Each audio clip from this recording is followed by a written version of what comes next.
Well,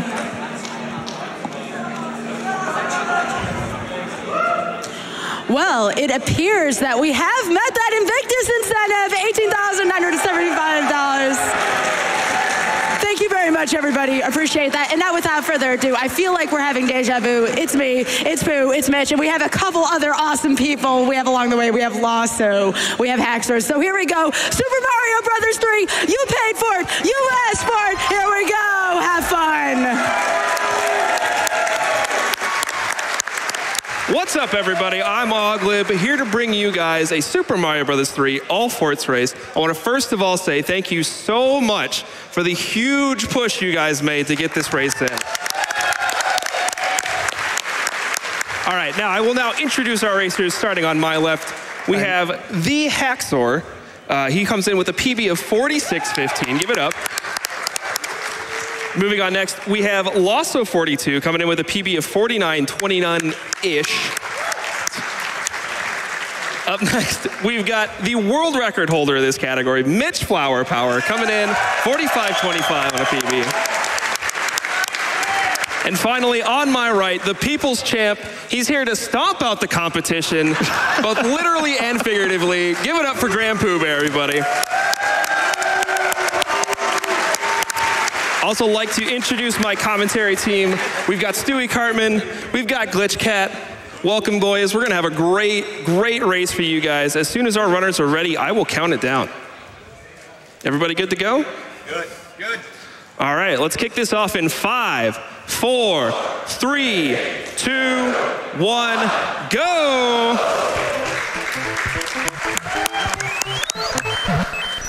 All right, our runners all moving into 1-1 now. This is a category called all forts. So normally in this game, you won't beat every single fortress on a single warpless run or something like this. So this is a slight route variation that we kind of came up as just a little bit of a fun way to do the game differently. It's actually become one of the hottest categories in the entire game. So all of our runners will beat every single fort they see without the map, but that is the only restriction they have. So we're gonna see a lot of different route variations and whatnot for them to achieve that goal.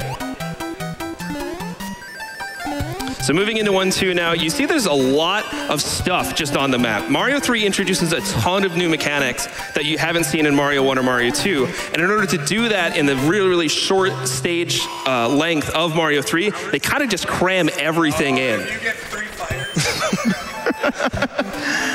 And now we're going to see our runners moving into 1-3. So this is one kind of stage variation we see. We also see Pooh moving into 1F. Our runners are going to beat both of these stages, but they're going to do that by collecting the warp whistles that are hidden in both of them. So this is the only category in the game that collects and uses all 3 warp whistles. So another really interesting thing you see. The warp whistle usage we'll see might vary based on the runner's routes and maybe some different things they have to deal with, but they are going to use all 3 warp whistles. So now Pooh grabbed the one in 1F, he's going into 1-3. Meanwhile, the rest of the racers are going back into 1 fortress to pick up theirs. So we'll kind of get an idea of who's, Mitch went for the waffle jump and he missed it. Yeah, that's a very tight jump. If you just barely brush up against that ceiling, it becomes very hard to get. Looks like he's got his mushroom, is grabbing the tail and flying up there. So looks like Lawso and Pooh pretty much neck and neck here. Pooh, the first one to whistle, but Lawso and TheHaxor not too far behind. Mitch got a little bit of work to do, but this is very early in the race. Anything can happen. There's a ton of worlds left. So now they're moving into World 2. This is kind of a different world than you normally see in a warpless race. A big part of that is that instead of coming in with a fire flower, they come in either with a tail or as Big Mario. And normally the fire flower helps in a few different spots throughout the world, but there's no real good place to pick one up outside of the airship itself. So they're gonna have to navigate this without any firepower or anything like that. You did see they were joking a little bit earlier about the cards they're getting. Lawso actually had 2 flower cards. If he had picked up a 3rd one, he'd get this nice little fanfare as the game gave him 3 up instead of 1. Obviously in a speedrun, that's not something you want because you want to go as fast as possible. So runners moving through 2-2 now. Looks like Pooh making it across. You basically want to swim as little as possible in this game. If there's any way you can skip some swimming, it's great because it's the slowest way to move. So all of our runners getting across that little pond there, moving on.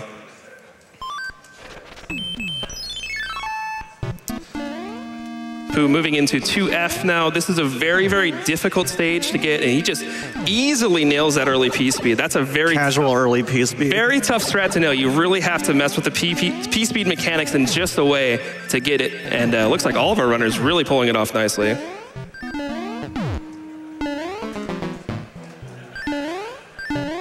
So I'm curious to see what our runners do in this room. Yeah, we do see Mitch just deciding to take the damage boost there. Gets to that door just a little bit earlier. Normally with the Fire Flower, you want to obviously hang on to that, but if you don't have that, you can kind of use those spikes as an advantage to get over there. So Mitch has very quickly closed the gap on Pooh, but Lawso and TheHaxor also not far behind as well. Another thing to note, we've been seeing these Hammer Bros moving around on the map.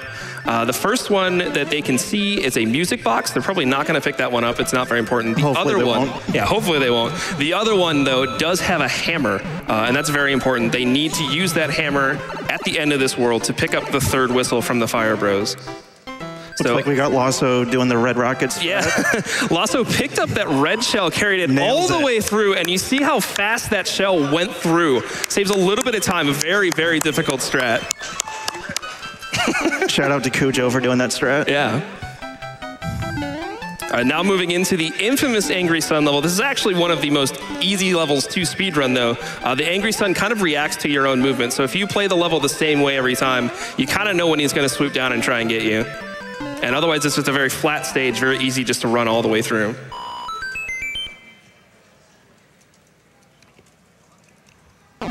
All right, so it looks like Pooh has got a decision here. He's going to go down to 2-5. There's kind of just a decision you have to make based on your Hammer Bros, where they're located. Looks like Mitch is going to fight this Hammer Brother first. It should have the hammer. Yep. And we see Lawso go into 2-4. The stage difference between the two is pretty close. 2-4 is a slight bit faster, but it also is a bit harder. But you really just want to go based on where that Hammer Brother is. You want to get the hammer. You want to avoid the music box if you can. And that's really where the big time save comes from. I believe the difference between 2-4 and 2-5 is roughly a second if you're in that. It's very, very small. You don't want to have to do a whole bunch of extra map movements just to save 1 second in that one. So we're never going to get to hear that awesome music box tune? Oh, man. It might happen soon. But we see Pooh has just, I was going to talk about the pyramid and how it's a really technical stage and super difficult, and Pooh's already done with it. He's already through, and so is TheHaxor. We see Mitch and Lawso both picking, Lawso just picked up the hammer. Mitch just picked up the whistle. So that's two things that TheHaxor and Pooh are going to have to go do. So they're kind of, it's kind of hard to tell exactly who's in the lead right now because they're all kind of doing a slightly different route in order to get through as fast as they can. We'll get a better idea once they get onto that airship. Mitch with a very solid pyramid as well. Lawso deciding to grab that mushroom there. It's going to be very important that he picks up a Fire Flower on Morton's airship. So he decides to pick up a mushroom there in order to make that power-up block into a Fire Flower once he gets up there. All right, looks like Pooh is the first one into the World 2 airship, but TheHaxor and Mitch right on his tail. Lawso not far behind either. But I feel like I've been talking for the last 25 minutes, so let's throw it over to Sky, get some donations in. Thanks, Glib. We have $250 from who else but Mr. Cab. Mr. Cab says, good luck on the race, everyone. Watch out for those World 8 hands. Cab, don't look at the first hand, please. Mr. Cab, notorious for seemingly summoning the first hand. We'll talk about those as we get to it. Every time, I swear. I do want to say, though, I didn't really hype up each of our individual runners, though, so let's hear from the audience. Who's rooting for TheHaxor out there? Moving on, who's rooting for Lawso? Who's rooting for Mitch? All right. Finally, who's rooting up for Pooh Bear out there? All right. We do have a request for Pooh over here. $500 from Reptile's Rage that says, can we get a little bit more shoulder from my boy Pooh? Ooh. we got some good shoulder from Mitch, but I know people are a fan of the Pooh shoulder. 250. Going for a fire kill hill on Morton. Doesn't quite get the fireballs in, but does clean up the kill pretty nicely. Mitch going with just a nice easy jump kill. TheHaxor pulls off the nice fire kill. That's a very difficult kill to pull off, so very nice job.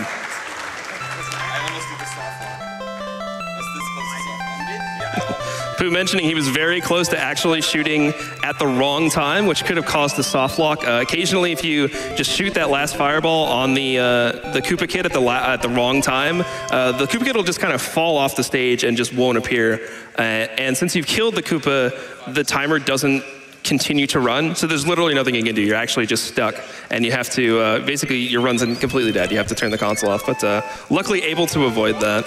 I've never done that soft lock before. I don't know what you're talking about. I've done it. It's a rough one. All right, moving into 3-1 here.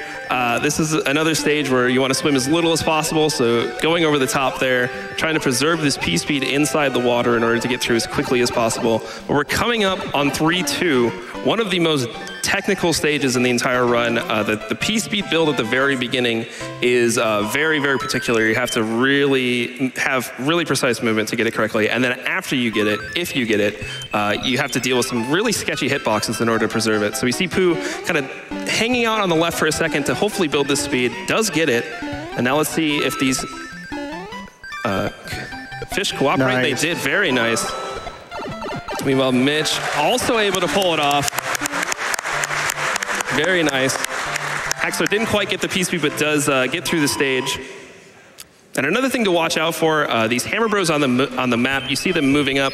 The route that these runners are going to take is going to really depend on how these Hammer Brothers move. One of them has a hammer that they're going to want to pick up. The other one has a star, which they may or may not use. And it's really going to depend on how quickly they can grab that music, or that star. Hey, Glib. What's up? You think anybody's going for third door? Listen, there's been talks of third door. I know my boy Pooh won't let me down. He's gonna go for it. This is a nice one-frame trick he's gonna do. He's the first one in. He has to go for it. He told me he would. I lied. What? What? Unreal. Right behind me. Oh, come on. All right, so you can actually enter that third door in the line here, and if you get right back in one frame, you go straight to the Boom Boom Room, skip that middle section. But if you miss it, you fall into the water, and you have to take a few extra seconds to swim back up and give it another try. See, Mitch and Haxor also skipping it. Really unfortunate. You hate to see it. Will Lawso save us? Oh, nice clip there. What a game. All right, Lawso's going for it. Oh, he gets it! What a save! Such an easy trick. Worth it. Love the pop-off. I think that settles it. Lawso wins this race. I'm sorry. Like, that's quite the trick. Free trick. Free trick. I like that bravery.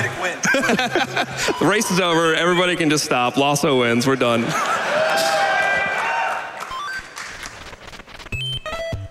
All right, so now Pooh is using a cloud here, going over into 3-7. He's actually going to pick up another one here.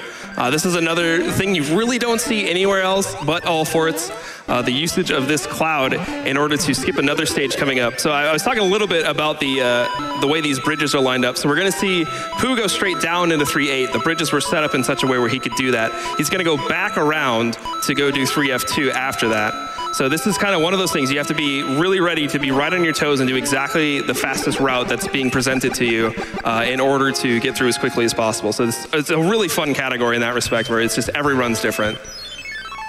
So we see Haxor also picking up the cloud in the coin heaven.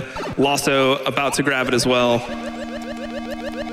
But 3F2, we see Pooh moving through it. This is the one swimming fort of the entire run. This is kind of a neat fort, though. Actually, it's swimming, but there's actually a lot of little optimizations and whatnot you can do. So.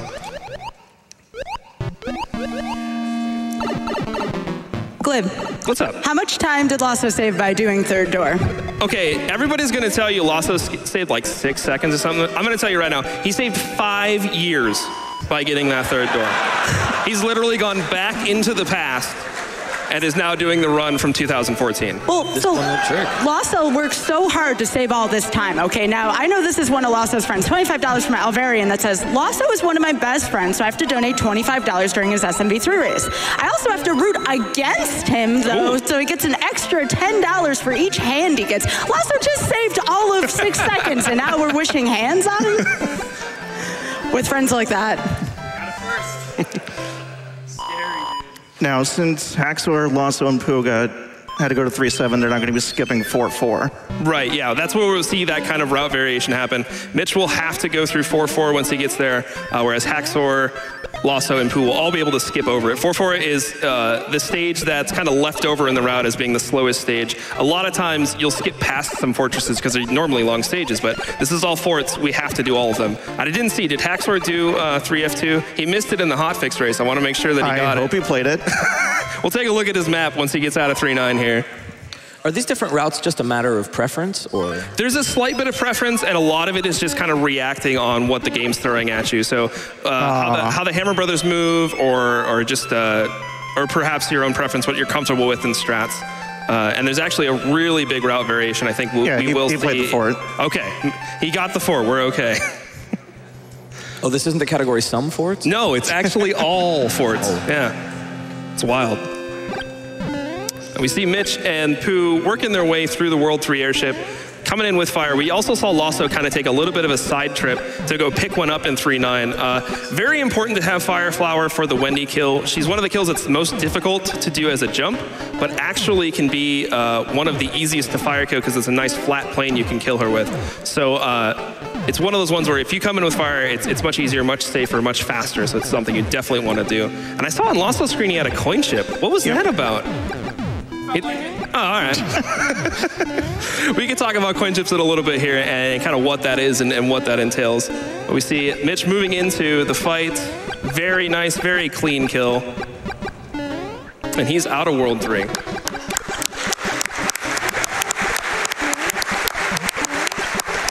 Stewie, why didn't Mitch jump for the wand? Isn't that faster?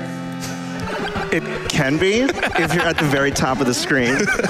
If you grab the wand at the very top of the screen by wall jumping, the game will think that you're actually at the very bottom of the screen and you'll skip the falling animation completely.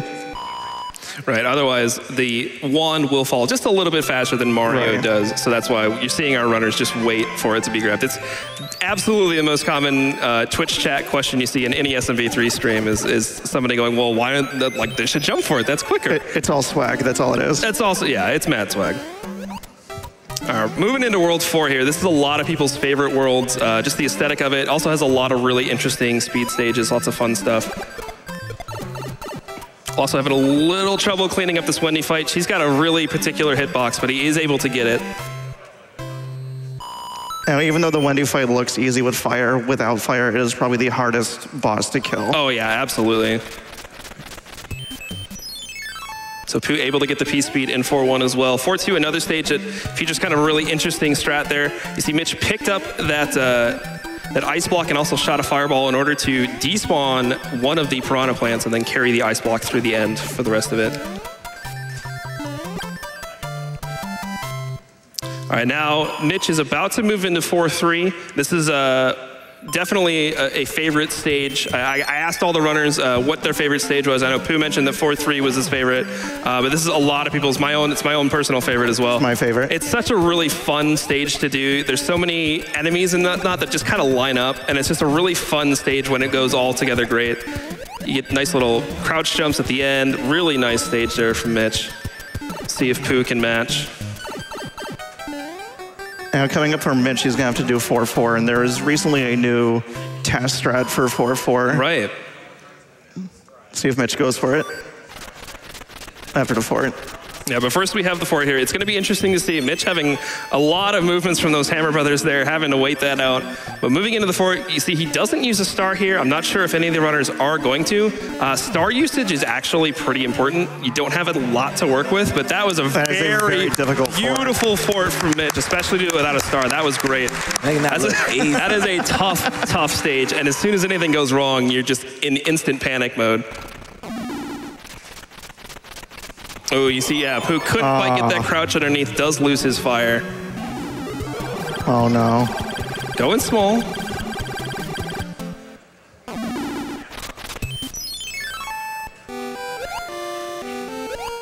Haxor able to pull off the really tricky jump. Let's see if he can get past the thwomp. He does. Very nice fort from Haxor there.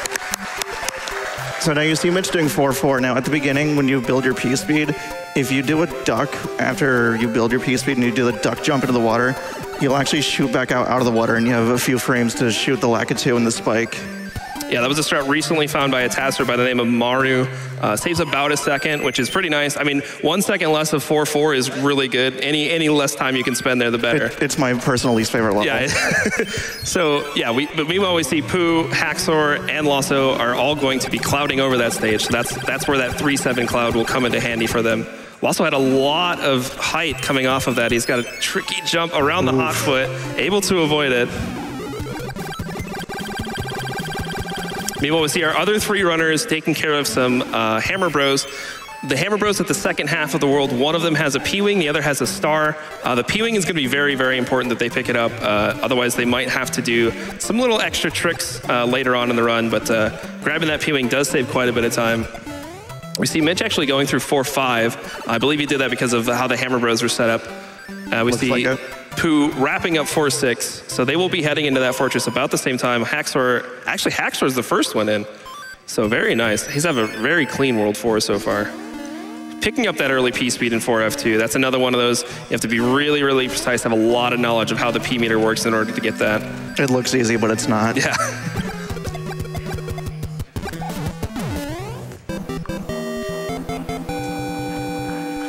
All right. Very solid World 4, and we're not going to go to the World 4 airship. I'm sorry, everybody who's going to miss out on 2 minutes of super slow auto-scrolling. Everybody's favorite airship. Yeah. But it's another one of those spots where you can actually take the warp whistle over to the next world and just keep going on and skip a very long auto-scroller. The entirety of this run is about 5 minutes to 6 minutes faster than a warpless run, and that's one of the big moments is there's a lot of auto-scrolling skip that you normally have to do. So the castles don't technically count as forts? Correct. We're just finishing off the fortresses. So Haxor moving into 5-2 now. This is a level that has the infamous Pit of Despair. He's going to try to take this top route into this pipe. Looks like he's going to get it. Mitch, right behind him, also going to make it. If you fall down and miss that top pipe, you have to fall down a very long ways, very unfortunate fall. And it actually comes into a very, very difficult section compared to this top spot. So it's a really massive time loss if that does happen to you. Luckily, all of our runners so far are able to avoid it. How much time does that waste if you fall in the pit? I want to say it's like 20 seconds or something. It's really bad. Cujo IHSV, another really talented runner, actually routed out a P-speed strat for the bottom of that stage and was just like, it's so slow, just if you fall down in there, just take a death. Like that's how slow it is that you might as well just take the death. All right, so now moving into 5F2. This is Lawso's favorite stage. Another one of those stages where things kind of just line up. You get to do some fun little dodges between the atomic waffles and just really use your P-speed in a really, really fun way. But it looks like Pooh is the first one out of the fortress. I think Haxor has done a Hammer Bro fight. So it's gonna kind of change here. We'll see who's the kind of the first one into the tower. This is another group of Hammer Bros where one has a P-Wing, the other has a star. So we see Haxor actually putting that bro to sleep, moving straight into the tower. I think that was the P-Wing he got. I didn't see it. Okay. So that'll make a difference a little bit later. Mitch also moving into the tower as well. This is another stage that's very, very technical. There's a lot of pipes you go up, and every single pipe transition is a little different on how you want to handle it to keep your P-speed. So you have to do slightly different movement every single time in order to preserve it. It looks like Haxor able to keep his throughout. Mitch also doing the same. Pooh also keeping it so far. Oh, it does lose it there. It hit that block. That's just one of those things you have to deal with sometimes. It's very difficult to keep P-speed throughout the whole level. Yeah. Oh, and Pooh also taking a hit from the thwomp. It looks like he's going to make it out. Up into the sky now. Now, normally in Warpless in World 5, we'd want that music box. Here, we don't need it. We have no use of it. Right, yeah. So what you might see later is these guys using a music box to put the music box to sleep so they don't have to fight it. Put the music box to sleep? Yeah. Wow. Yeah. So the top of World 5, none of the stages are all that difficult, but they are extremely punishing. Since they're all up in the sky, most mistakes will just lead in falling down a pit and dying immediately. So this is kind of one of those sections that's not too difficult, but if you do make a mistake, you really have to pay attention to what's going on. Otherwise, you can take a death and lose even more time. Looks like Mitch got the early P speed in 5.5. Yeah, it's another really tough strat. Very nicely done. Pooh will have a chance to pick up a Fire Flower coming up in 5.7, so he'll be able to get his fire back there. Looks like Mitch deciding just to fight the bro here. Meanwhile, Haxor moving through 5.7, unable to get that early P speed, but is going to have to just hop through. Pooh does put that music box to sleep. Oh, we see a death from Lawso in 5.4. Very, very tough stage.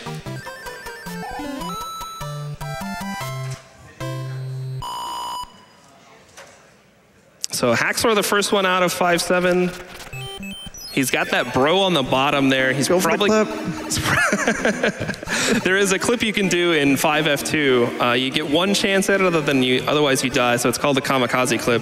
But you can actually clip into that top corner, and it scrolls you a very long time all the way across and eventually to the boom boom fight. So it does save about 4 or 5 seconds if you do get it, but if you mess it up, you die. You don't have any recovery options or any backups. So.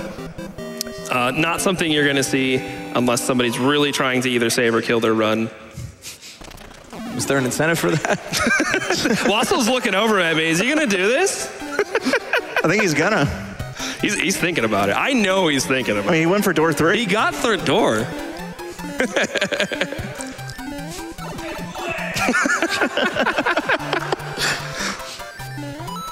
Haxor cleaning up 5.8, Mitch right behind him as well. That's another one of those stages where you got a little bit of a tricky jump at the end, but otherwise pretty straightforward. And we'll see Haxor clouding over the worst stage in the game 5.9, and he's gonna fight this Music Pro as well. So it looks like Mitch, the first one into the World 5 airship, but Pooh and Haxor are gonna be not too far behind. Lawso a couple stages back, but he actually might take a slight route variation here. And actually use his left. Oh, he went for the clip. He went for it. I respect it. I respect it. Brave. So we might see a route variation here. Lawso very often likes to use his last whistle here in World 5 and go straight to World 6 once he finishes up this fort. He won't have that whistle for World 7, which is where the other runners will be using it. So we might get a slight little, might be quite not sure who's in the lead for a little bit. We'll see what Lawso decides to go for. He might decide to just go for the World 5 airship. Hey, do we have time for a few donations? Absolutely. Throw 1 or 2 in. I will say Lawso is a favorite so far from what I am seeing. We have $50 from XPOG who says, here's $50 in honor of Lawso getting third door. $50 from Javim. Haxor and Mitch are 2 of my best friends, but Lawso got third door, so I'm starting to question my loyalty and who to root for. Much love, Jem. And then another friend here. We have $25 from Zebra Cakes who says, good luck to all the runners. We'll donate an extra $25 if Haxor gets first-handed. An extra $25 if runners can come up with 5 words that rhyme with Mario. Maybe something to do on an airship while waiting. Oh, man. I don't even know 5 words in general, much less ones that rhyme with Mario. Mitch, the first one out of World 5, but Haxor and Pooh right behind him. And we did see Lawso use that whistle, so he's going to be the first one into 6F1. But later on in World 7, he's going to have to play some stages that the rest of our runners are going to be able to skip. So unfortunately, Lawso is going to have to take the magic carpet ride here in 6F1. Can't use his power-ups to take some invincibility frame boosts across the spikes. But he's going to be going for something pretty fun here. He's going to pick up this star and try to carry it all the way to the end of the stage. Everybody say hi, Boom Boom. Everybody say bye, Boom Boom. And the upside down question orb. What kind of question is that? So that has to do with one interesting mechanic of Boom Boom is he actually has 27 health, but he will die at a certain health point, but the star actually takes the damage out from so quickly that it goes all the way to 0. And when Boom Boom's health reaches 0, he instantly blows up and spawns that upside down orb. We might actually get to see that a little bit later on in the run. I will talk about it when we get there. But normally, the star kill is the only way to do this.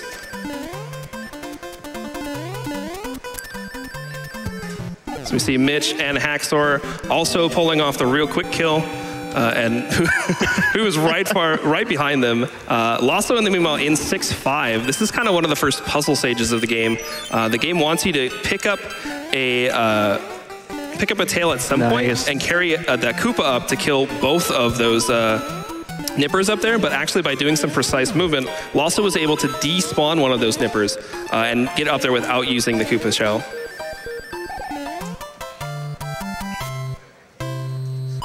So now Lawso gonna have to deal with these bros here. If he's been watching them carefully, he'll know which one has the cloud and which one has the star. I actually do want to shout out, it was actually a viewer of Mitch's stream who noticed one time that, hey, the cloud always seems to face the same way at the end of a stage and the star faces another. And this is something, people have been running this game for how many years and nobody had even thought of it, nobody had noticed it. And people looked into the code and said, oh yeah, you can actually figure out which bro is which just by where they're facing.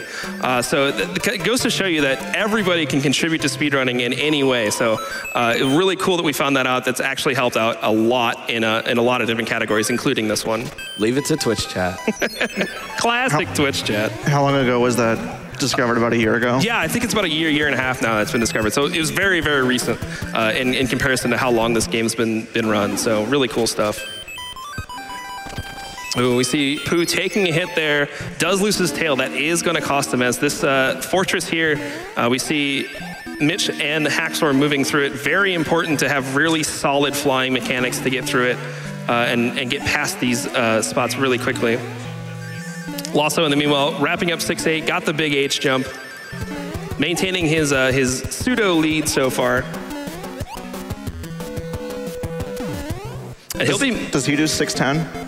Yes, so this is another route variation we're going to see. We're going to see Lawso go into 6-10, pick up the Fire Flower, and use that at the beginning of the World 7. The rest of our runners here are going to actually be going into 6-9, which is normally a stage you use in a P-Wing. Unfortunately, we don't really have a lot of P-Wings to use, so we're going to have to use some fancy mechanics in order to get through it. But we'll see our runners get there. We see Haxor and Mitch both taking some intentional damage there. Being small is very important for this trick. So they're going to try to hit a specific pixel vertically, and then they have one frame to jump again. This is actually something Nintendo Power knew about. If you read the official Nintendo Power strategy guide, there is a part about this. And Mitch gets it first try. Very nice. He read Nintendo Power. Haxor gets it first try as well. These guys had the lifetime Nintendo Power subscription, I guess. Holy moly. Unreal. Come on, Pooh. See if Pooh can match. Oh, he hit the pixel. You see that little stutter? That means he got it. Oh, he's getting it. He's just got to get that one frame.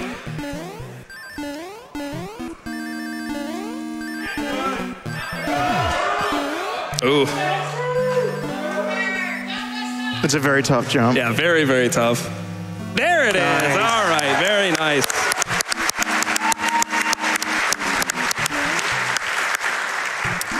So you saw Lawso able to save just a little bit of time in this fortress with that Fire Flower. Was able to use that to kill the Boom Boom. That's the fastest way to kill them other than using some sort of overkill method, is just to use 5 fireballs instead of 3 jumps. So he is the first one onto the World 6 airship. And I think we got some time for a couple donations, Sky, if you want to take it away. I mean, the love for Lawso really doesn't stop here. We have $25 from M-Dodge that says, rooting for Lawso now, respect the door. All right, Lawso's got a very tough jump here. Let's see if he can pull this off. This is one really tricky part. Oh, no. Oh, he's okay. Glib. I'm sorry, what? With every year, you fool less and less people with that. I fool enough. Oh, and he gets the clip. Lawso can sit back, let the video game play itself for the next 15 seconds. That saves no time at all. That saves absolutely no time, but it's so nice. Now, if you do that clip too early, you can actually get squished by the screen and die. Yeah. So yeah, we just saw Haxor do it as well. There's a little tiny platform underneath that you can't see on screen. So it's always a fun little trick to play on people who haven't seen the game before. But go ahead and read another donation or two, Sky. We got time. We have $25 from Raccoon Dog. No comment, but thank you very much for your donation. Oh, thanks, Raccoon Dog. Oh, nice fire kill. Very nice fire kill from Lawso there. Now coming up, Lawso is going to be approaching every runner's favorite level of this game. Is it? Yeah, we're coming up. It could be. We're coming up. You saw that clip Lawso did. That's going to actually be something that does save a lot of time here in 7-1. He's going to try to do the exact same thing, just get himself stuck. And the game will push Mario to the right to try and get him unstuck. Well, luckily for us, that means Lawso's going to get pushed all the way past the entrance of the stage and the in part of it, and you'll be right at the end. This is a sub-pixel dependent strat, so you may be able to do everything right, and the values that you just can't tell just aren't quite right, so you don't get it. That might have looked like it was. Unfortunately, no macaroni and cheese for Lawso, so now he's just got to kind of jump at this door and pray. Gets in 4th try. That's pretty good. That's pretty good, yeah. I think everybody will take a 4th try. So if he gets it right, he will have left the level? I mean, you're right. I do have a quick message for TheHaxor here. $5 from Suraya. So glad to have this amazingly entertaining race at SGDQ once again. Good luck to all the runners. Here's hoping for as few hands as possible. Mitch, take Hammersteed all the way. Hax, don't enter 7-1. Did Mitch just get first try? Mitch just got the macaroni and cheese. TheHaxor also pulling it off. I believe that's a 5th or 6th try, so pretty good as well. Definitely better than 50th try. All right, let's see what Pooh does with 7-1. Yeah. So this is a slight route variation that you see. You saw Lawso actually used his Fire Flower in order to take damage boost, whereas the rest of the runners are going to use a star in order to take out that first nipper, because you want to have P-Speed to clear that gap so that you don't have to go down and hit all the music block notes to get back up and around. So looks like TheHaxor and Mitch both able to pull it off as well. How much time does that waste and if you Pooh miss does get in, has a little trouble, but it's one of those things where sometimes you can do everything right and the game just says no, so. How much time does that waste if you miss the I think it's about 15 seconds or something like that, because you have to go down a pipe, swim around, go back up a pipe, hit the blocks, swim back around. It's a really long, it's another one of those things where it's like, it's almost better just to take a death if you miss it. But 7-3, really easy stage. Nobody has ever died on this stage, ever. Never. In a GDQ run. It's never happened. I don't want to hear anything else about this stage. But yeah, this is another stage, pretty straightforward. If you know what you're doing, you can kind of get through it nice and easy. But moving into another fortress here. After clouding over 7-4, another long auto-scroller that's underwater, so another really hated stage. But this one, pretty straightforward, another stage where you just want to use a P-Wing in order to fly up into the pipe and kill the Boom Boom as fast as possible.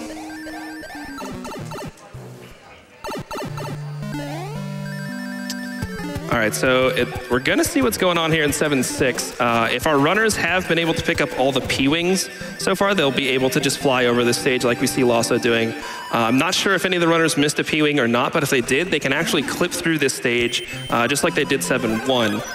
So we'll see if any of our runners have to go for that. Looks like Mitch also has the P-Wing to fly over. I think they got all the P-Wings. Okay. So no extra clipping shenanigans from anybody here. But now Lawso moving into 7-8. This is another stage that it's kind of like the Mario Maker stage of SMB3. There's just enemies spammed everywhere and just random pipes. We'll see Lawso take a pretty straightforward traditional route through this stage, but the rest of our runners are going to do some slightly more interesting things once they get there. So you see Mitch grabbing this star, running across, and he's actually going to go down inside this pipe and pick up a hammer suit. So this is the most important power-up of MitchFlowerPower's career right here. He wants to hang on to this hammer suit for the entire rest of the run. And if he loses it at any time, he basically throws all the time that he spent getting this, he basically threw it away. And we see TheHaxor picking up as well. So this very well could decide the race as who's to be able to keep this hammer suit for the rest of it. So moving into 7F2, this is Mitch and TheHaxor's, both of their favorite levels, and it's pretty crazy that they would pick this because this is a very, very difficult stage, especially with the hammer suit. There's a lot of really crazy strats that you have to pull off in order to get it. Mitch able to get through the first room. TheHaxor pulling off as well. We see Mitch going down to pick up his hammer suit. That is very difficult. Yeah, like both of those rooms are very, very tough to pull off, so very nicely done. Now So we see Lawso approaching the World 7 airship, and looks like all of our other runners are going to be skipping that. Right, so this is where the routes will start to meet up. Lawso's going to have to go through this about 2-minute auto-scroller, whereas Mitch is going to go, and Haxor and Pooh, once he gets there, is going to go straight into World 8. But don't worry, they're skipping the World 7 airship, but we have plenty more auto-scrolling for them. We got 2 auto-scrollers in a row, so this is a great time to fire off a whole bunch of donations. Take it away, Sky. Possibly 3 auto-scrollers in a row. Yeah. Sounds good. Thank you. We have $25 from Xpac, who says, here's another 25 for Mitch getting first try mac and cheese. This SMB3 race has been amazing to watch. Much love to Mitch, Pooh, Haxor, and Lawso. $25. Oh, nice kill, the Kobe. $25 from Creep and Shark. Can we get some love for Pooh here? My boy out here racing 2 games in a row. Shout outs to Pooh. No shortage of love for grandpoobear here, I assure you. Yeah, big shout outs to Pooh and Mitch. Also, in a little bit, we'll be running Grand Pooh World 2. So switching between the 2 mechanics of SMW and SMB3 at a high level, very, very challenging thing for both of them. So shout outs to both of those guys for pulling this off.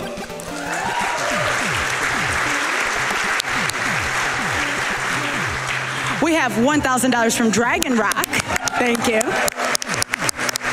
Who says, where's the incentive for grandpoobear explaining how he came up with that name? Glitchcat knows the story. Glitchcat knows the story. Go for it. Tell.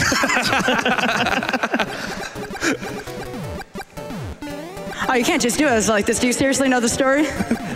I mean, maybe.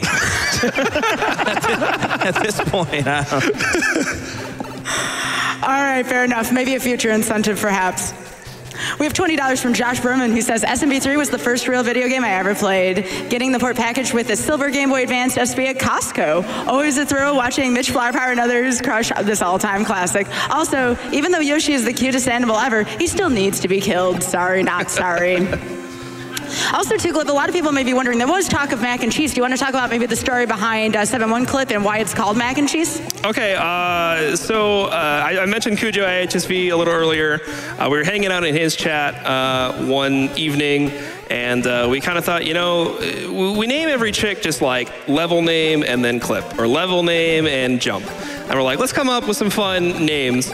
And I just decided then and there, I couldn't even tell you why I did, but I said, all right, first try 7-1 Clip, that's mac and cheese. And for some reason I don't understand, it's actually stuck. And I think we've had some variations on that called Easy Mac and Craft Dinner and all those sorts of things. I don't know why it took off, but it did.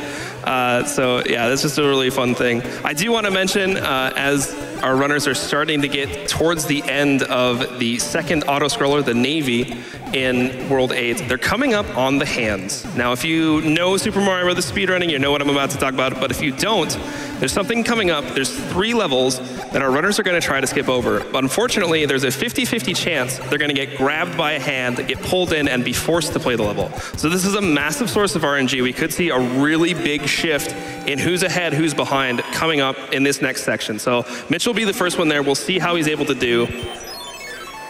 We got Pooh swimming under the boats over there? What's going on? That's what it looks like. Oh, he gets grabbed by the first hand. Well, The 95% The hand. 95% hand. no, that means Cab was watching. We know this. Looks like Haxor got the first hand, too. Yeah.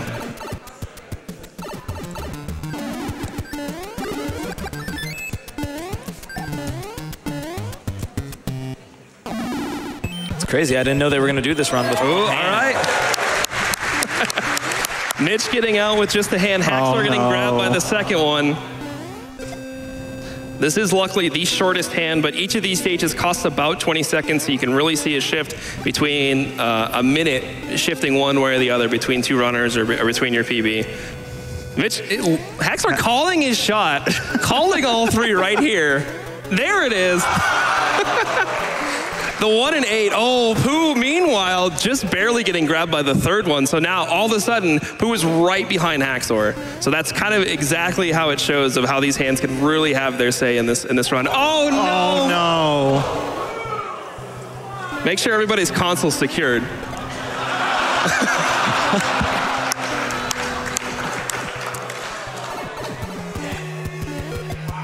So Pooh taking the death, unfortunately then getting grabbed by the first hand the next time through. Oh, takes the death. No. This is it's very difficult to deal with these stages when you're not in the normal power-up state that you're aware of. So meanwhile, Haxor and Mitch have both moved through the fast airships and are on their way, or Mitch is on his way into 8-1. This is another very difficult stage. We see Mitch using a star in order to help him build this kind of early P speed and try to take it through the rest of the stage. And he's coming up on 8-2, which is another very difficult stage, especially with the hammer suit. Pooh with his fourth hand, unfortunately, but able to get out. We'll see if he can get by the third one this time. One of these runners has to get no hands, right? I guess it's got to be Lawso then. All right, Pooh made it past the third one, moving into the fast airship. Mitch had a little bit of a close call with the sun there, but able to avoid it and keep that hammer suit. That was some amazing movement. Yeah. Come on, Lawso. Meanwhile, yeah, Lawso coming up on the hands. Let's see what happens. Oh, the 95%. Haxor with a very smooth 8-1. Mitch making his way through 8 Fortress. He's going to try to hit a P-switch in this next room and use that one P-switch in order to make all the way to the end of the stage. Requires some pretty precise movement. So we'll see if he can get it. Saves about 15 seconds if he can pull it off. And he's able to do it. He's going to go for an overkill here. He's going to try to kill the Boom Boom with hammers and a jump all at the same time. And unfortunately doesn't get it. So that would be another instance where Boom Boom would just explode instantly and you get the upside down orb instead. So it saves a little bit of time if you can get it. Unfortunate there for Mitch, he can't pull it off, but is moving into the last auto-scroller of the game, the Super Tanks, and hanging on to that hammer suit. He and Haxor both hanging on to it, trying to do their best. Meanwhile, Lawso making his way through the fast airship. Pooh taking a tail into 8-1 and actually using it to grab a fire flower. So this is just kind of using those backups. He knows the fire route at this point, so he's not quite where he wants to be, but is very comfortable with using all these strats. Ooh, unfortunate, doesn't get a great jump and takes a hit off the Koopa. So we'll see if Haxor can pull off the overkill here. Doesn't get both shots. You need to shoot both hammers, but does still take out the Boom Boom very quick. Hammer kills on Boom Booms are much faster than a fire kill, so that's one of those little time saves you see is faster Boom Boom kills. Now, Glib, have we ever seen a hammer kill in Bowser at a GDQ event? I don't know if we have. This might be a first. Would you say it's hammer time? There was some mixed reactions on that one. I deserve that. I thought it was, no, I liked it. I thought it was good. Aweglib, you're missing the opportunity to plug yourself on the super tank here. I'll get, when Lawso gets there, I will mention it, because that's when the strat will come in. But Mitch about to move into Bowser's Castle, but this level is no slouch. There's definitely tons of opportunities for some mishaps, so Mitch has got to still be on his game if he wants to take this hammer suit all the way to Bowser.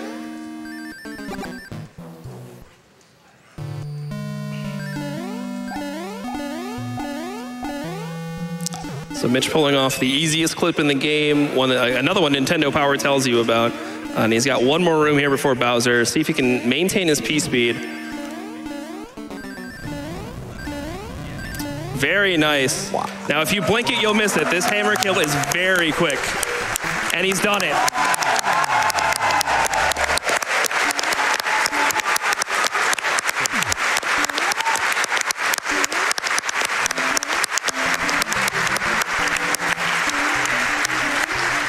Time's coming up.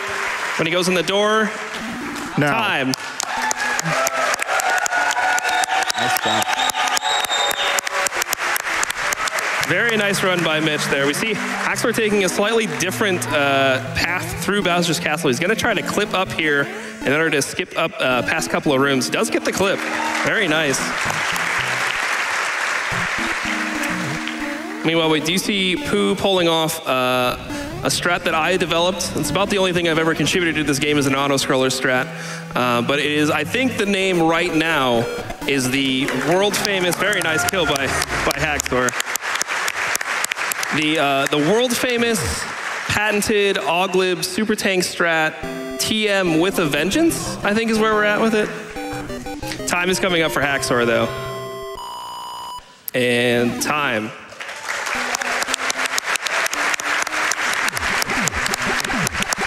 GG's to Haxor. Very nice run.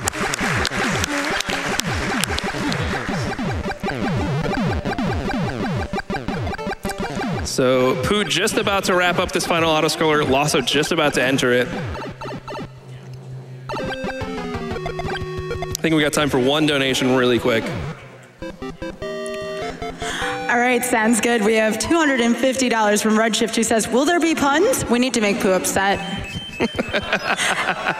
And of course, $250 from The Hands, as in the hands from Mario 3. Here's the promise, 25 per grab. Never expected it to grab Pooh 4 times. Ooh.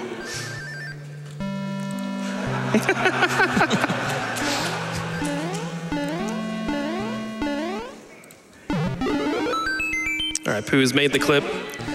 Going across the old donut plains here, and then he's gonna try and maintain this P speed. Oh, it doesn't quite enter the door, so he'll have a slight backup here.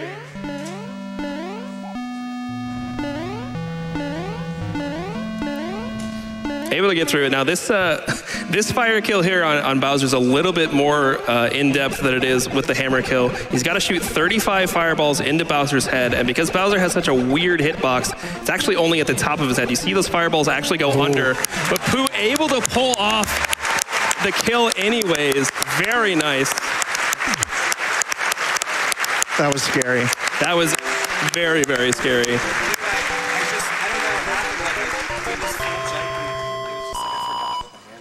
Pooh, you should probably go in the door, though. All right, time.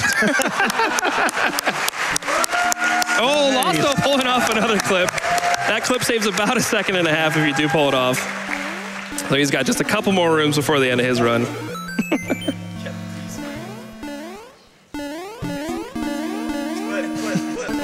Oh.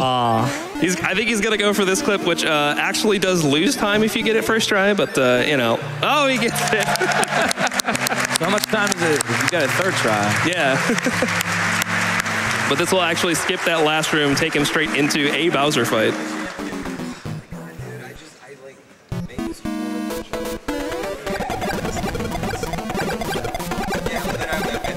Also trying to position just right so that Bowser moves just in the right way and gets the fire kill. Showing off Bowser's still active hitbox at the end of the fight. The time is coming up.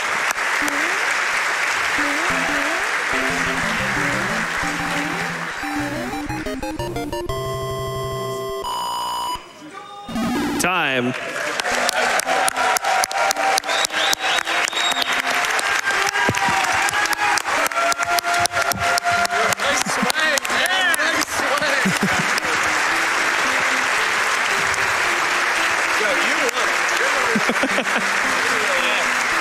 Thank you guys so much. What an incredible race. Again, I want to thank all of you out in the audience, everybody out there at GD who donated to make this run happen. This was an absolute joy to put this on for all of you. Thank you so much. And let's keep going. Let's get it. Let's keep those donations coming in. We're really close to $1 million. Let's hit it right now tonight. Let's do it, everybody. Thank you guys so much. I didn't hear a word you guys said.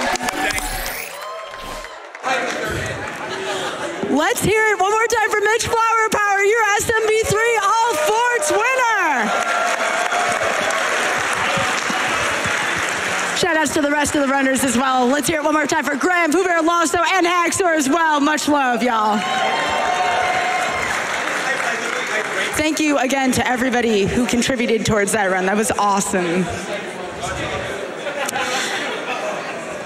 Speaking of awesome, we have $50 from Raw the Robot that says, congrats, MitchFlowerPower, great race style involved. Here's $25 for each hammer kill this race. We have an anonymous $10,000 donation. Thank you. Anonymous says, for a great cause, uno dos.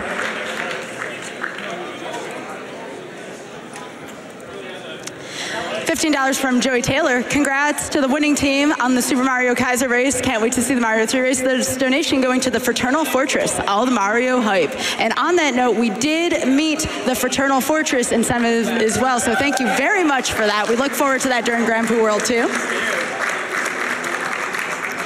Our next incentive will be save versus kill the Yoshis. So right now, current save kill update for Yoshi's Fate.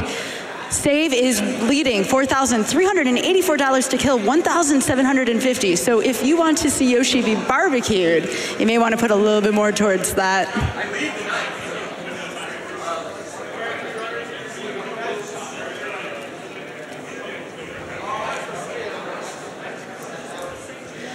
Shadow King donates $50 saying, let's go Mitch, and claim first place in the race.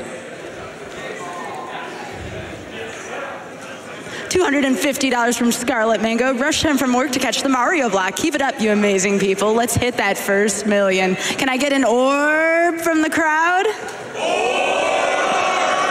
Thank you. And on that note as well, we are currently at $954,471. So if we hit the million, if we hit this first million before tomorrow, it will be a GDQ record. So let's push for that, folks. I'm very excited about that.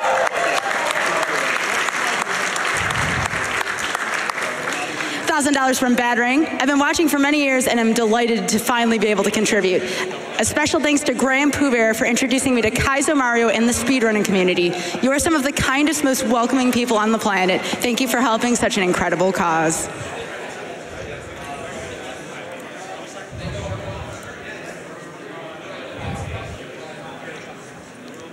Shino Saito donates $25 saying, didn't get to donate for this SMB3 race, so here's for MFP winning the race. Good luck with the rest of the runs. Kill the Yoshi.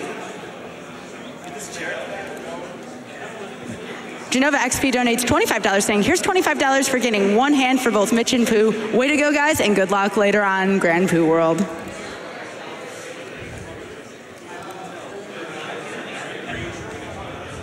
Jim Avery donates $25 saying, donating in honor of Lawso, the newly anointed king of swag.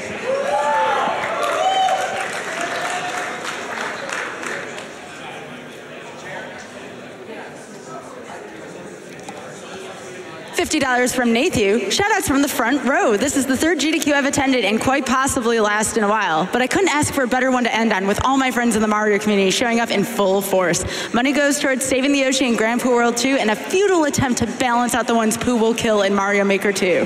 Kaizo block hype.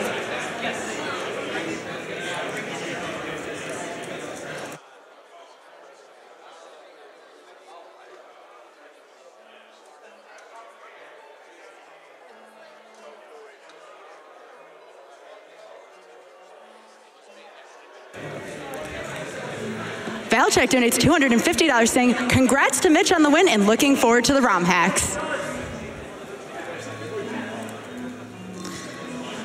Porterstead Imperial donates $300 saying, here's $100 for each hand that pulled Pooh down on the bridge. That was a rough bit of luck.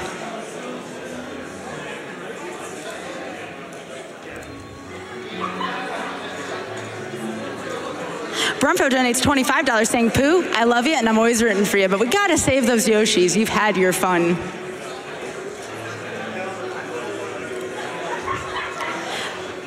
Tax51 donates $150 saying, best of luck to all the runners and lots of love for the whole SMB3 community.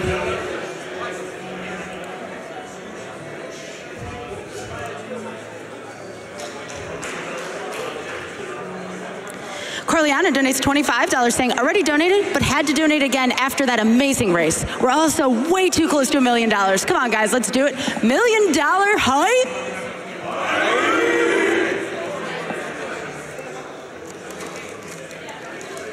Pipa156 donates $5 saying, let's make the million.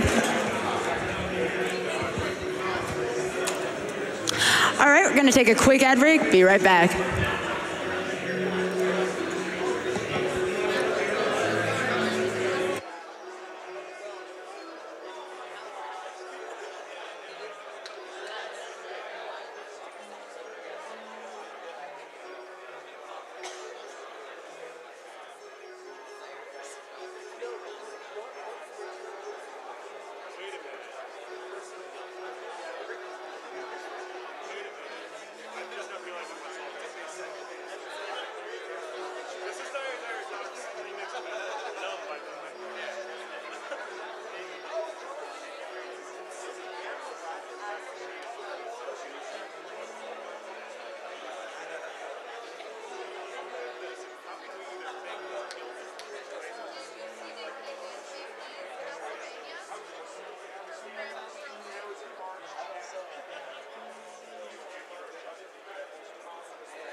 All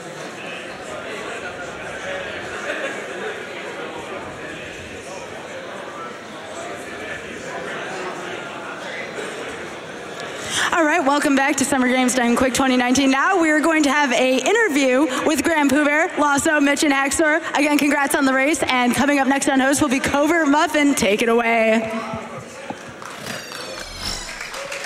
Hey everybody, I'm Feasel and I'm here with the runners from our Super Mario Bros. 3 all fortresses race. We've got Mitch, we've got grandpoobear, we've got Lawso, and we've got TheHaxor. Hey guys, great race, excellent stuff. Thank you. Thank you.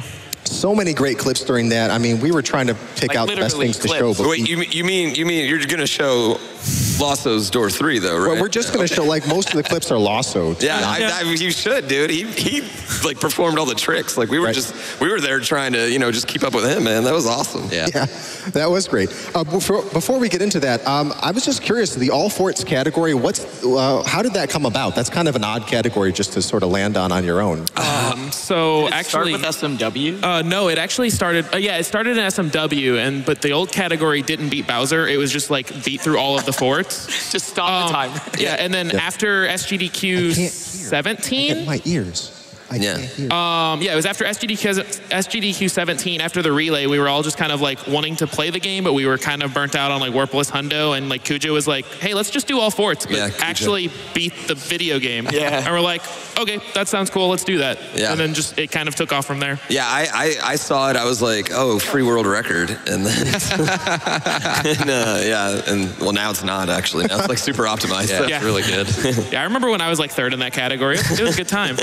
Out of 3 people that were running it. So do you guys race this much, or did you, leading up to this, practice by racing, or you just kind of play on your own? Yo, you don't put a pay-per-view race in the practice room, all right? That's all I'm saying. No, in your private This is a pay-per-view event, you know what I mean? You don't do that on Monday Night Raw, you know? Like, you do the pay-per-view at GDQ, like, that's what I'm saying. Well, you want it to be fresh and spontaneous. Yeah. We only did one, actually. Yeah, we only did. We only did just one. us two as and well. it was like 2 hours ago. Me and Mitch have been like actively trying to avoid racing since last year because we wanted to have like that special rematch. We didn't have one. No, not one. Yeah. All right. So who do you think was the favorite going into this, if you had to guess? Mitch. What? It's like everyone pointing to everyone else here. Mitch or TheHaxor? Yeah. Honestly, TheHaxor's played the most. I would say Mitch, just because he's been here. He has this experience under pressure, and you know, I expect him to perform really well because it's what you always see. Yeah, Mitch probably is probably the most consistent out of the 4 of us for sure. On top of probably just being the better player out of all of us, but he's definitely the most consistent. Mitch is the greatest SMB3 player of all time, and if you look at the leaderboard, it will prove that. It's not. This isn't hyperbole. The numbers literally back that up. His run he had in January was incredible. Like, he took every major category and then was like, I'm gonna take all the minor ones too, baby, and just like wipe the floor. Just took it all. And there's more. It doesn't. I don't care if if he's practicing for a different game or whatever. If Mitch is playing SMB3, he's the favorite. Yeah. All right, well, that's high praise. Quite a testimonial. Thank you very much. It's true, man. You can write the intro to your book with that. I get the forward. I thought you were writing the book. or was that on the down low still? All right, so I got to ask you, what is the worst part of this run, or the worst stage, the hardest part? Maybe I'll ask Mitch, because he's apparently the best at all of this. I mean, what's going to floor you? 6'9" wall jump. Nice. 7-1 clip. If you don't get an extra P-wing, you'll have to clip in 7-6 and the hands. Pretty much everything out of your control. Now, World 4 Fort 1 is kind of a deal breaker if you don't have an extra star. And your choice in World 3 between Runaway Bro, right? If you get Runaway Bro, you really got to kind of work your way around. It's build it as you go, right? You can never just predetermine how you do it. You have to like kind of build as you go, and whatever the game throws at you, you have to kind of go on the spot. Well, what did you all think of your hand luck? I know someone has to ask this question. I think everyone got first hand. No hand. Yeah, no one got no hands. I think everyone got the first hand. Yeah, for sure. No, I mean, that doesn't surprise me. That's Mario 3. Yep. I had gotten a lot of hands this week, so I wasn't surprised I got 3. Yeah.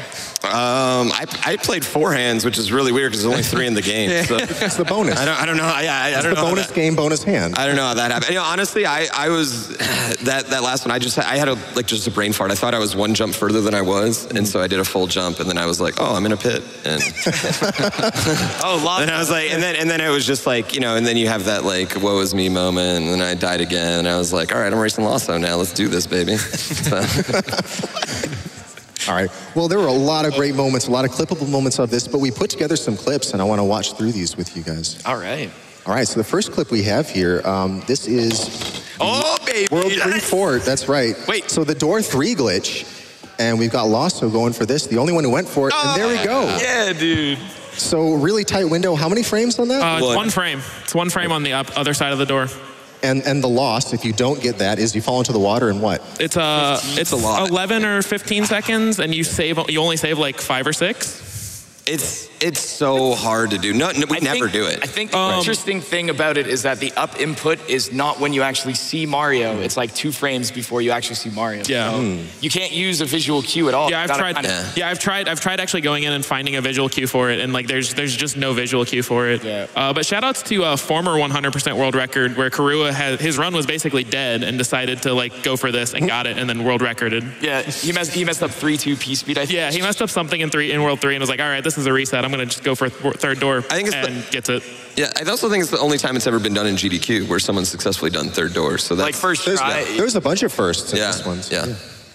All right, well, that was great. And I noticed the guys in the front, they were just like, no, we're not doing that one. But I guess they're a little behind. I had to do something to catch up. I was trying to convince them to do it, and they were like, no. And then I was leading going into that one, and I was like, I don't want to lose this lead. They're not right, yeah, that's why. No, literally, I told Mitch, and I was like, I don't want to lose this lead. And then all of a sudden, I see Lawso getting it, and I was just like, God, I deserve to get shamed. Next time you need a gentleman's bet. You've got to all just agree ahead of time. I tried, but they were like, no. No coin ships. I actually had a coin ship. We saw one. Oh, yeah. I spawned it after it couldn't actually get in my way. 88 and 8. This is really funny, but I was going to get a coin ship in World 3, and I leaned over to Mitch, and I was like, hey, do I need odd or even on the time? Because I totally forgot. And he said, I helped out a little bit. Yeah. I was like, oh, if you would have beat me, no. All right, we had another really good moment in level 6-9. We got the wall clip there. Let's take a look at the clip of that. We got both of the runners on the right. Pay attention to the runners on the right here. Woo! Boom, there's one, and then right afterwards, boom, there's the other. Oh, that's fantastic. I couldn't fathom that I actually got it. I like jumbled. Yeah, right. You had so much trouble with it earlier. You got a lot of good clips in this. I mean, the macaroni and cheese clip. There we go, first try, and also the clip Haxor got in Bowser's Castle. Yep. And I think I want to show one more thing real quick here. A first in GDQ, as I'm told, the hammer kill of Bowser. Hammer kill on Bowser. How hard is it keeping the hammer through that last world and a half that you have to do that? I mean, at GDQ, it's really hard. At home, it's easy. A little easier, yeah. Yeah, when you play the level that he plays at, and then I play at, like it should be automatic that you keep it through World 8. Right. Yeah, you pretty much expect it. Rub it See you later. There it is. Bye-bye, Bowser. Just rub it in right there. Doesn't even show that the hitbox is still active, though. Right. And that's a huge time savings. Yeah. Cool. Well, thanks, guys. That's all the time we have. Thank you for talking with me. That is a fantastic race. We really appreciate that. That was fun. Let's all give those runners a hand. That was awesome, right? Thank you, everyone who donated for it. Yeah. Yes, thank you. Thank you, guys. So much. Lots of people made that thing happen. Thank you to all those. All right, well, that's it for our interview here. Coming up next, we've got Dode running Invictus. I'm a company man, guys.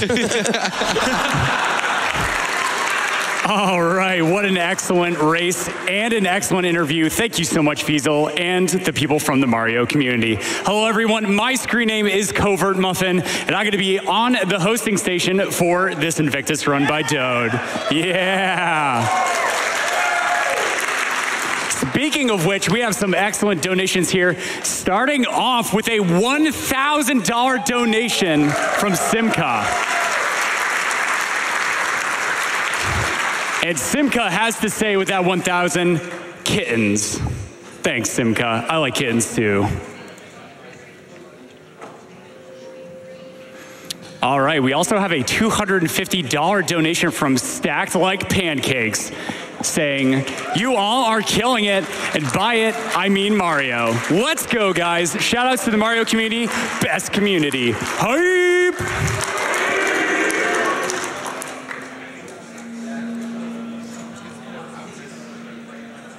Hype indeed, because we have some really exciting bid wars, especially for that Grand Poo World to Yoshi's Fate. You folks at home could decide whether or not you want to save or kill Yoshi during that run. And woo, man, you have some work if you do want to see that Yoshi barbecued live in front of the audience. So if you want to make that happen, keep those donations coming in, because it's about a $2,700 deficit right now. So keep them coming in, folks. Let's reach that 1 million before the end of tonight.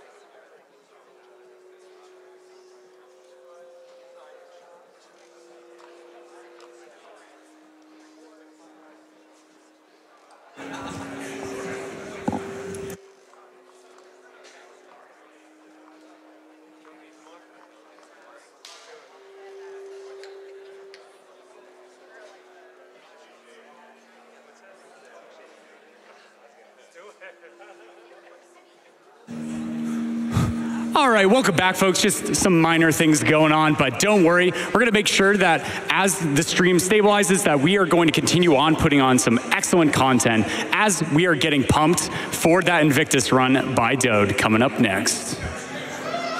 Yeah.